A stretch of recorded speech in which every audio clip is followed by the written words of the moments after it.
Guys! So tara, samahan niyo kami mag-purchase ng laptop.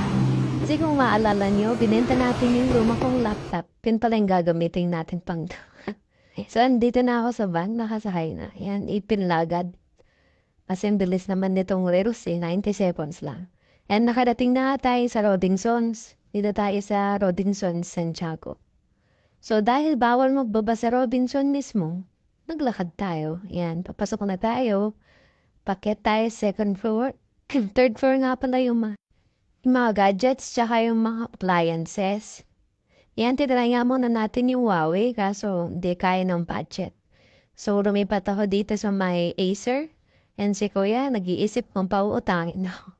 Yan yung mga options. May mga 30,000, 50,000, 70, 100. Mahal naman. Pero syempre, yun yung binili natin yung 30,000. Yan na-unbox na ni Kuya. Si Kuya naman. Sana ako pinag-unbox. Charis. Ay nga pala napitin natin. Ganda ng kulay silver. Ayan, sineset up na ni Kuya. Tas yan, pabayad na ako. Tas binaps na. Thank you, Acer. Bekenerer. Yan, kumain nga pala ako tapos ubus na. Bye! Thanks for watching!